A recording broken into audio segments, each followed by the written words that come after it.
Sir दूसरा एक छोटा सा सवाल सर, एक और एडिशनल छोटा सा सवाल था सर, एनटीपीसी और आरआरबी एग्जाम को लेके आपने मीडिया में भी आया, आपने बहुत सारे सभी लोग ये प्रश्न पूछे हैं, उससे पहले मैं स्वयं कह देता हूँ बराबर, कि बहुत लोगों के मन में प्रश्न होगा सर। उसमें एक छोटा सा टाइमलाइन देगी करिएगा, क्या कोई डेडलाइन आप तय करेंगे कमेटी रिपोर्ट आने के बाद कितनी देर में निस्तारण कर?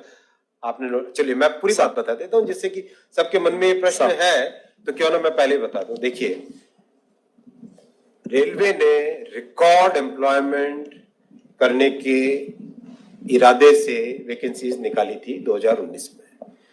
रेलवे की नौकरी आप सब जानते हैं बहुत ही लोगों को पसंद है, क्योंकि एक स्टेबल ऑर्गेनाइजेशन है, लॉन्ग टर्म ऑर्गेनाइजेशन है। ये ऑर्गेनाइजेशन जिसका देश भर में विस्तार है, हर सबसे जन जन से जुड़ा है, एक इमोशनल कनेक्ट है, इसलिए एप्लीकेशंस निश्चित तौर पे बहुत ज्यादा आएंगी ही आएंगी, बहुत ज्यादा से ज्यादा नौजवान इससे जुड़ना चाहेंगे ही चाहेंगे। एप्लीकेशंस खूब संख्या में आई, 1 करोड़ से ज्यादा आई एनटीपीसी कैटेगरी में भी और लेवल 1 कैटेगरी में भी 1 करोड़ से ज्यादा दोनों जगह आई एप्लीकेशंस। परीक्षा की तैयारी चालू हुई, परीक्षा के हिसाब से पहले जिनको अपॉइंट किया गया उसके बाद में आया कि नहीं टेंडर करना चाहिए, टेंडर के हिसाब से सीवीसी के रिकमेंडेशंस आए, उसके हिसाब से वापस टेंडर करके नया एक अपॉइंटमेंट हुआ कि ये टेस्ट की एजेंसी होगी। टीसीएस को सेलेक्ट किया गया एनटीपीसी के लिए, और मेरे ख्याल से एनएससी है ना, एनएससी को सेलेक्ट किया गया लेवल 1 के लिए, राइट। मैं पूरी बात बता देता हूँ जिससे किसी के मन में कोई संदेह न रहे। एग्जाम डिस्पाइट कोरोना का जो ऐसा कालखंड था जो आप सब जानते हैं, हम सब ने झेला है उस कालखंड को, उस कालखंड के दौरान भी एकदम ट्रांसपेरेंट वे से टेस्ट किया गया। उस टेस्ट में आप सब जानते हैं कि कहीं से कोई किसी तरह की पेपर लीक की बात नहीं है, कहीं पे कोई मैनिपुलेशन की बात नहीं है, बहुत अच्छे तरीके से टेस्ट हुआ। रही बात शॉर्ट लिस्टिंग की, जहां पे छात्रों के मन में एक उद्वेग आया, और एक मैं कहता हूं हम लोग संवेदनशील सरकार है, हमारे मन में ये भावना है कि हम सेवा करें, हमारे मन में ये भावना नहीं कि हम राज करें। ये भावना के साथ जब काम करते हैं, अंत्योदय की भावना से गरीब की सोच की भावना से, तो उस भावना से जब काम करते हैं, तो अगर छात्रों को परेशानी हुई तो उसको सॉल्व करना हमारी ड्यूटी है, हमारा कर्तव्य है, उसके लिए हम तैयार हैं, उसमें हमारा कोई ईगो नहीं है। हमारी जिम्मेदारी है कि जो रेलवे से जुड़ रहे हैं उनके मन में अगर कोई प्रॉब्लम है, कोई संशय है, कोई पॉइंट पे डाउट है, किसी कारण से उद्वेग है, तो हम उसको समाधान करना हमारा ड्यूटी है। तो इसीलिए जैसे ये पॉइंट आया, तुरंत एक कमेटी बनाई जो कि सीनियर ऑफिसर्स हैं, जिनको एक्सपीरियंस है कई वर्षों का रिक्रूटमेंट का। Already more than 1 lakh representations आ चुके हैं कमेटी के पास में, और कमेटी आपने नोटिफिकेशन देखा होगा, उसमें टारगेट दिया हुआ है विद इन 3 वीक्स आपको ये प्रोसेस कंप्लीट करना है। तो जैसे जैसे रिप्रेजेंटेशन आ रहे हैं उसका तुरंत उसका एग्जामिनेशन भी कंप्लीट कर रहे हैं, जिससे कि एक फेयर वे में इस प्रॉब्लम का समाधान किया जा सके। 3 प्रॉब्लम्स हैं। पहला, एनटीपीसी में शॉर्ट लिस्टिंग में कितने होने चाहिए यूनिक कैंडिडेट्स। दूसरा, ग्रुप डी यानी लेवल 1 का एग्जाम सिंगल स्टेज होना चाहिए या डबल स्टेज होना चाहिए, राइट। तो ये 2 बड़े इश्यूज हैं। तीसरा मुद्दा है कि भाई टेस्ट का लेवल कैसा हो, हाई है, बहुत ग्रेजुएट ज्यादा आ जाएंगे 10+2 कैटेगरी में, संवैधानिक व्यवस्था है, उसी फ्रेमवर्क में हम सब काम करेंगे। तो इन तीनों का समाधान करने के लिए हम लोग तत्परता से काम कर रहे हैं, टाइमलाइन लेके काम कर रहे हैं, संवेदनशीलता के साथ काम कर रहे हैं, सेवा की भावना के साथ काम कर रहे हैं। इसमें हमारे मन में, हमारी नीयत में, हमारे तरीके में, हमारे प्रोसेस में कहीं पे संदेह की बात ही नहीं। एकदम क्लियर स्पष्ट वे में मैं सभी छात्रों से निवेदन करता हूं, हम उस प्रोसेस से गुजरे हुए हैं। जो अनिश्चितता होती है, जो माइंड में एंजाइटी होती है, वो मैं समझ सकता हूँ। मतलब हमें भी ध्यान है कि ट्रेन में स्लीपर कोच में नीचे अखबार बिछा देते थे और उसमें सो जाते थे, स्टेशन जहाँ पे सेंटर होता था वहां तक जाते थे, कहाँ रिजर्वेशन करवाने के हालत कहाँ होती थी, आर्थिक स्थिति कैसी होती थी, हमें ये पता है। जिया सराय में रह के रहना, एक ही दोस्त के घर में 7-8 लोग हम रह जाए, एक रूम में रह जाए, ये सब आप सबने देखा है, हमने भी देखा है। हमारे छात्रों की जो भावना है, उस भावना को हमने महसूस किया हुआ है, उसके साथ संवेदनशीलता से डील कर रहे हैं। मैं नहीं कहता कि इसमें अगर किसी को भी कोई भी डाउट हो तो एकदम खुले में प्रश्न पूछिए, कोई दिक्कत नहीं है, हम एकदम ट्रांसपेरेंटली इसके ऊपर काम करेंगे। धन्यवाद। मैं माननीय प्रधानमंत्री श्री नरेंद्र मोदी जी को हृदय से धन्यवाद देना चाहता हूं कि रेलवे के लिए अभूतपूर्व, इससे पहले आज तक कभी इतना नहीं हुआ, इतना रिकॉर्ड इन्वेस्टमेंट आपने अप्रूव किया, बजट में एलोकेट किया। आपको बहुत बहुत धन्यवाद। धन्यवाद देना चाहता हूं वित्त मंत्री श्रीमती निर्मला सीतारमण जी को कि रेलवे के जो सबसे इम्पोर्टेंट पॉइंट्स थे उन सब पॉइंट्स को आज अपने बजट के भाषण में स्थान दिया।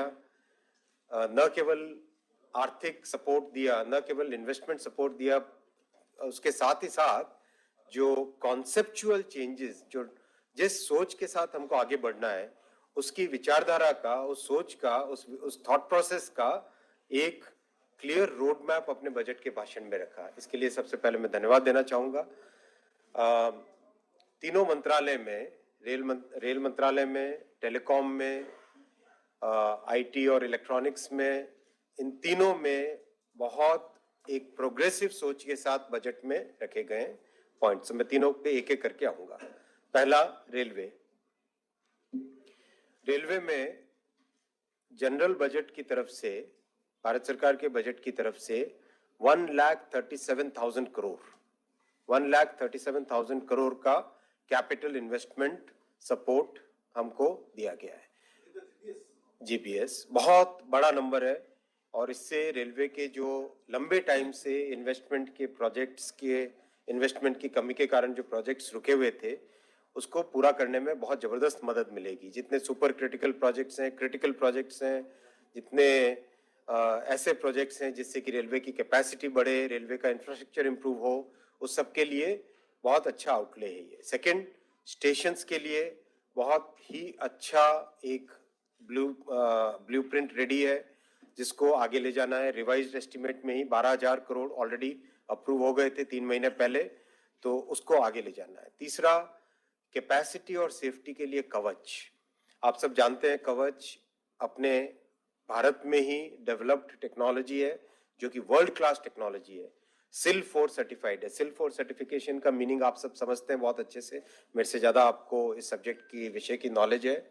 सिल 4 का मतलब हुआ 10,000 वर्षों में एक error, single error in 10,000 years. इतनी प्रोबेबिलिटी, इतनी रिलायबिलिटी है इस प्रोडक्ट की। तो बहुत ही मैं धन्यवाद देना चाहूंगा कि बजट के भाषण में माननीय वित्त मंत्री जी ने इसको स्थान दिया, क्योंकि ये प्रोडक्ट भारत में डिप्लॉय होके, भारत में लगने के बाद में विश्व भर में निर्यात करने की कवच टीकैस के ऊपर बिल्डअप करके किया गया है। तो इसको आज भारत में प्रूव करके, भारत में इसको प्रॉपरली अच्छे से डेवलप करके, डिप्लॉय करके, उसके बाद में विश्व भर में निर्यात करने का हमको टारगेट लेना चाहिए। विशेषकर North America, South Africa, Australia, इन देशों में जहां पर बहुत अच्छा रेलवे नेटवर्क है, उन सब नेटवर्क्स में इसका उपयोग होगा। चौथा, देश में ही बनी, देश का गर्व वंदे भारत ट्रेन, जो कि 180 किलोमीटर पर आवर की स्पीड पे ऐसी टेक्नोलॉजी जो डेवलप हुई थी, उसका वर्जन 1 ऑलरेडी चल रहा है। वर्जन 2 का डिजाइन कंप्लीट हो गया है, डिजाइन कंप्लीट होकर उसकी मैन्युफैक्चरिंग चल रही है। बहुत जल्दी अप्रैल के महीने से इसकी टेस्टिंग चालू हो जाएगी और अगले अगस्त सितंबर से उसका सीरियल प्रोडक्शन चालू हो जाएगा। उसका भी अलग नया जनरेशन और तैयार करने का आज टारगेट दिया गया बजट में। तो इसके लिए मैं धन्यवाद देना चाहूंगा कि हमारी सोच एक लेवल से दूसरे लेवल पे तुरंत टेक्नोलॉजी के मामले में आगे बढ़ते जाए हम, क्योंकि इसी से पैसेंजर एक्सपीरियंस बेटर होगा, इसी से सेफ्टी बेटर होगी। एक अच्छी सुविधा, एक अच्छी सर्विस जो हमारे देश में 8.5 करोड़ पैसेंजर्स साल का, जो 8.5 बिलियन, यानी 850 करोड़ हुआ ना, 850 करोड़, 8.5 बिलियन है ना, 850 करोड़ जो साल की ट्रिप्स होती हैं, उसके लिए इस तरह का चेंज बहुत ज्यादा जरूरी था। फिर इसके साथ छोटे उद्यमियों को, छोटे व्यापारियों को, हमारे दूर दराज के क्षेत्र में रहने वाले हमारे आदिवासी भाइयों को, महिला सेल्फ हेल्प ग्रुप्स को, उन सबको किस तरह से जोड़ा जाए रेलवे नेटवर्क में, उसको लेके पोस्ट और रेलवे की सर्विसेज में एक इंटीग्रेटेड वे में सोचने की जो पहल की गई है इस बजट में, वो बहुत ही महत्वपूर्ण है। आप सोचिए, झारखंड के एक ग्रामीण इलाके से अगर कोई आदिवासी स्वयंसेवी समूह अपने प्रोडक्ट्स को मुंबई के मार्केट तक पहुंचाना चाहे, वापी के छोटी सी इंडस्ट्री से अगर नॉर्थ ईस्ट के मार्केट तक कोई पहुंचाना चाहे, कोयम्बतूर के मार्केट से दिल्ली के मार्केट तक कोई लाना चाहे, तो आज एक ऐसा प्रोडक्ट अवेलेबल करवाना है जिससे कि छोटे व्यापारी, छोटे किसान, छोटे उद्यमी भी रेलवे की सेवाओं का उपयोग ले सके। पार्सल सर्विस कई सालों से चल रही है, लेकिन पार्सल सर्विस की अपनी बहुत सारे इश्यूज हैं। उन सब को पीछे रखते हुए कैसे एक नया प्रोडक्ट लाया जाए, कैसे इंटीग्रेट किया जाए, ये बहुत ही एक गेम चेंजर थॉट प्रोसेस है। मैं कहूँगा इससे देश का भविष्य बदल सकता है। मैं कहूँगा कि देश के इकोनॉमी में जो नीचे स्तर पर लोग हैं, हमारे भाई और बहन, उन सब के लिए एक बहुत बड़ी एक अपॉर्चुनिटी क्रिएट हो सकती है। कितना इससे रोजगार क्रिएट होगा, कितनी इकोनॉमिक अपॉर्चुनिटीज क्रिएट होगी, इसका अंदाजा आज लगाना संभव नहीं हो, लेकिन आने वाले वर्षों में आप इसका लाभ देखेंगे।